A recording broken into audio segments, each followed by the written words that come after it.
राजा विक्रमदेव और रानी पद्मावती। धर्मपुर का वैभव। विंध्याचल पर्वतों की गोद में बसा था धर्मपुर, एक ऐसा राज्य जहां मंदिरों की घंटियां और खेतों की हरियाली साथ साथ सांस लेती थी। प्रातःकाल सूर्य की पहली किरणें महल के शिखरों को स्वर्णिम बना देती। प्रजा जानती थी, यह राज्य तलवार से नहीं, धर्म से चलता है। राजसभा में राजा विक्रमदेव। राजसभा में स्वर्ण सिंहासन पर विराजमान थे राजा विक्रमदेव। उनकी आंखों में कठोरता नहीं, बल्कि न्याय की गहराई थी। मंत्री निर्णय की प्रतीक्षा करते, क्योंकि राजा का हर आदेश शास्त्र और विवेक से जन्म लेता था। राजा का सिद्धांत स्पष्ट था। राजा वही है जो प्रजा के दुख को अपना दुख माने। रानी पद्मावती की करुणा। महल की रानी होते हुए भी रानी पद्मावती का स्थान प्रजा के बीच था।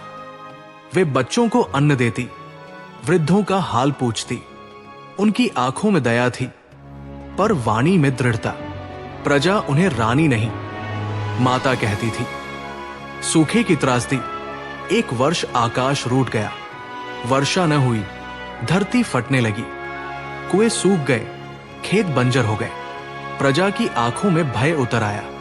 धर्मपुर पहली बार संकट में था। राजा का त्याग। मंत्रियों ने कहा, महाराज, राजधानी का भंडार बचाइए। राजा विक्रमदेव खड़े हो गए।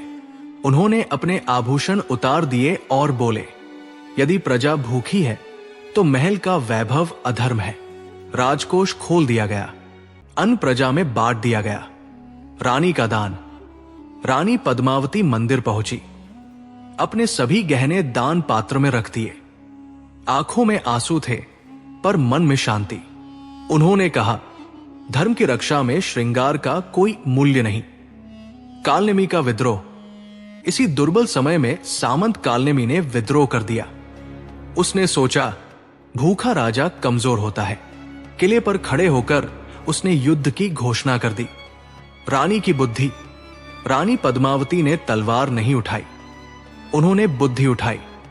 राजसभा में उन्होंने शास्त्रों के प्रमाणों से कालनेमी के अन्याय उजागर कर दिए। प्रजा का विश्वास डगमगाने लगा। कालनेमी अकेला पड़ गया। रानी की कैद।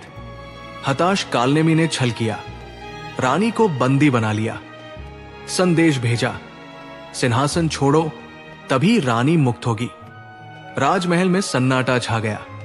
शिव मंदिर में राजा। राजा विक्रमदेव रात भर शिव मंदिर में बैठे रहे। दीपक जल रहे थे, शिवलिंग शांत था। राजा की आंखों से आंसू गिर रहे थे। प्रश्न एक ही था, राजधर्म या पतिधर्म? साधु का संदेश। एक साधु दूत आए, वे रानी का संदेश लाए। यदि मेरा जीवन अधर्म की कीमत पर है तो ऐसा जीवन स्वीकार नहीं। राजा की आंखों में अग्नि जाग उठी। दृश्य 12। धर्मयुद्ध। राजा विक्रमदेव ने सीमित सेना के साथ युद्ध किया। प्रजा स्वयं उनके साथ खड़ी हो गई। धर्म के सामने कालनेमी की छल शक्ति टूट गई। अंततः कालनेमी पराजित हुआ। पुनर्मिलन। रानी पद्मावती मुक्त हुई। राजा और रानी का पुनर्मिलन हुआ। प्रजा ने पुष्प वर्षा की। धर्म जीत गया था। धर्म की विजय। वर्षा हुई, खेत हरे हो गए। धर्मपुर फिर से जीवित हो उठा। प्रजा बोली, जहां राजा और रानी धर्म पर अडिग हो, वहां स्वयं ईश्वर रक्षा करते हैं।